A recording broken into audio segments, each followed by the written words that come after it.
যোগ্য চাকরিহারা প্রশিক্ষকদের চাকরি ফিরে পাওয়ার প্রার্থনায় হাজারেরও বছরের অধিক পুরনো সারেশ্বরের মন্দিরে পুজো দিলেন বিষ্ণুপুরের বিজেপি সাংসদ সৌমিত্র খা। বাঁকুড়া জেলার বিষ্ণুপুর লোকসভা কেন্দ্রের বিজেপি সাংসদ সৌমিত্র খা এদিন বিষ্ণুপুরের হাজার বছরের অধিক পুরনো সারেশ্বরের শিব মন্দিরে পুজো দিলেন।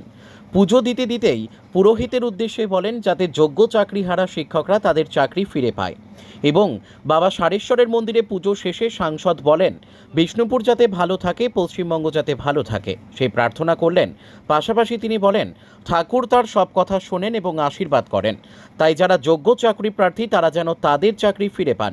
পাশাপাশি তিনি বলেন রাজনৈতিক নেতারাও ভুল কাজ করতে পারে, যে সমস্ত সরকারি অফিসাররা যোগ্য অযোগ্য লিস্ট সুপ্রিম কোর্টের হাতে দেয়নি তারা যেন ধ্বংস হয়ে যায় এবং যোগ্য চাকরিহারারা যাতে চাকরি ফিরে পায় তার প্রার্থনা করেন বাবার কাছে। বাঁকুড়া বিষ্ণুপুর থেকে সুচিন্ত গোস্বামীর রিপোর্ট, এস নিউজ বাংলা। আমার বাবা সারেশ্বর প্রতি সোমবারেই পুজো দিই। গাজন আসছে এবং কেন্দ্রীয় সরকার যেভাবে সারেশ্বর মন্দিরটা সম্পূর্ণভাবে আবার তৈরি করে দিয়েছেন, সেই মন্দিরেই পুজো দিই। সেই সারেশ্বর মন্দিরে পুজো দিলাম। প্রার্থনা দেখুন, বিষ্ণুপুর এলাকার মানুষের উন্নতি, মানুষজন যাতে ভালো থাকে। আমি তো ভালো আছি, সাংসদ হয়েছি, মানুষ আশীর্বাদ করেছে, কিন্তু পশ্চিমবাংলা যাতে ভালো থাকে আমি এটাই বললাম, ঠাকুরের কাছে প্রার্থনা করলাম। ঠাকুর আমার সব কথাই শোনেন, মানে আশীর্বাদ করেন যে যারা যোগ্য, যে সমস্ত যোগ্য যারা চাকরি প্রার্থী তারা যেন তাদের চাকরিটা ফিরে পান। আর অবশ্যই যারা এদের সঙ্গে এই যে সুপ্রিম কোর্টকে বারবার করে লিস্ট চাওয়ার ফলেও যে সমস্ত অফিসাররা, আমি বিশেষ করে অফিসার বলবো, কারণ রাজনীতি নেতারা তো অনেক ভুল কাজকর্ম করতেই পারেন, কিন্তু যে সমস্ত শিক্ষা সচিব এবং এসএসসি যে সমস্ত কর্মকর্তারা, ডিআই, এসআই, যারা যারা কোর্টকে ভুল পথে চালিত করেছেন এবং লিস্টে থাকা সত্ত্বেও, যোগ্য অযোগ্য লিস্ট থাকা সত্ত্বেও সুপ্রিম কোর্টকে দেননি, তারা যেন ধ্বংস হয়ে যায়। কারণ তারা যেন এই কারণে ধ্বংস হয়ে যায় কারণ নাটকটা ঠিক না, কোনো মানুষকে ছেলেখেলা করা ঠিক না, তাদের জীবন নিয়ে ছেলেখেলা করা ঠিক না। আমি ঠাকুরের এটা বলব, যারা এই কাজে যে সমস্ত অফিসাররা সাইন করেছেন তারা যেন ধ্বংস হয়ে যায় আর যোগ্যরা ফিরে পাক। আর সবাইকে একটা কথা বলবো, দেখুন পলিটিক্স আমি কখনো মন্দিরে থেকে করি না, কিন্তু সত্যি কথা বলতে আমরা অনেক সময় আমরা পুজো মণ্ডপে যাই, আমরা হিন্দু সনাতনী, আমরা অনেক সময় মাদুলি পড়ি, তখন এই যে ভুল পথে চালিত করছে তাদের, এই যে ভুল পথে করে তাদের কি বলবো, তাদের নিজস্ব কোনো ঠিক নেই। তারা অন্তত একবার ভুল নয়, বারবার ভুল করে পশ্চিমবঙ্গকে বিপদগামী করছেন, এটা ঠিক না। যে ভুল হলে ক্ষমা করে দাও, ভুল হলে কতবার ক্ষমা করবে, জীবন নিয়ে ছিনিখেলি, এটা ঠিক না।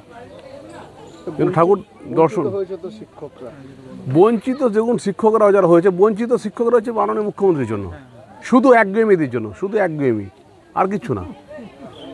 একগুয়েমি যদি না থাকতো তাহলে আজকে যোগ্যরা অন্তত ঠিক থাকতো। একগুয়েমিপনায় সুপ্রিম কোর্ট আপনার ঘরের মাদুলি নয়, সুপ্রিম কোর্ট আপনার কথাই চলে না। আপনি ভুল করবেন, সেই ভুলটাকে শুধরাতে গিয়ে আরেকটা ভুল করবেন, সেই সূত্রকে আরেকটা ভুল করবেন, এটা হয় না। সঠিকটাকে সঠিকভাবে করতে হয়। কারণ যদি একবার যারা দুর্নীতিগ্রস্ত তাদেরকে যদি সুযোগ দেওয়া হতো তাহলে তারা বারবার করে খুল্লা সুযোগ করতো। সুপ্রিম কোর্ট কোনো ভারতবর্ষের 25,000 26,000 মানুষের নিয়ন্ত্রণে চলে না, আমরাও সুপ্রিম কোর্টের আন্ডারে। তা সুপ্রিম কোর্টকে যদি ভুল পথে চালিত করেছিল, যারা যোগ্য অযোগ্য বিভেদটা দেখায়নি, যারা হয়েছিল যে সব পাস করে দেবে কোনো অসুবিধা নেই, তাদের জন্য শাস্তি হয়। আজকে কলকাতায় ডেকেছিলেন চাকরি। দেখুন আমি আপনাকে বলি, আমি খুশি নয় শিক্ষকরা। আমি একটা কথাই বলবো, সঠিক পথে চলুন না। আজ পর্যন্ত বিষ্ণুপুর লোকসভায় আছে, একটা লোককেও চাকরি দিতে পারেনি। আমাকে অনেকে আমার ঘরের আত্মীয়স্বজন বলেছিল যে সৌমিত্র খায়ের কোনো মুরদ নেই। আজকে আমি বুঝতে পারছি আমার মুরদ আছে, বাবা শিবের আশীর্বাদে। সঠিক পথে চলুন না, কত ভুল করবেন, সিঙ্গুরের থেকে শুরু করে সব জায়গায় ভুল, এটা ঠিক না। এটা কোনো দল বলছি না, কিন্তু বারবার ভুল করলে সেটা মেনে নেওয়া না, পাপ করলে তার প্রায়শ্চিত্ত হতে হবে, এটা পাপের শুরু। এই আধুনিক যুগে মনের মতো অত্যাধুনিক বাইক কেনার দোকান খুঁজে পাচ্ছেন না? বাজারে পেট্রোল ডিজেলের দাম যে হারে বাড়ছে তার খরচ জোগাতে হিমশিম খাচ্ছেন। আর ঠিক এই সময় এই সমস্যা থেকে মুক্তি পেতে আপনাদের কাছে বিপুল টু হুইলার ব্যাটারি চালিত গাড়ির সম্ভার নিয়ে চলে এসেছে খুশি ই ভেহিকল। এখানে পেয়ে যাবেন বিভিন্ন কোম্পানি টু হুইলার ব্যাটারি চালিত গাড়ি, রয়েছে সহজ ইএমআই এর ব্যবস্থা এবং সার্ভিসিং এর সুব্যবস্থা আছে। আমাদের ঠিকানা খুশি ই ভেহিকল, স্টেশন রোড, কালী মেলার কাছে। মোবাইল নাম্বার 8617747806 অথবা 629589 95065 এই নম্বরে।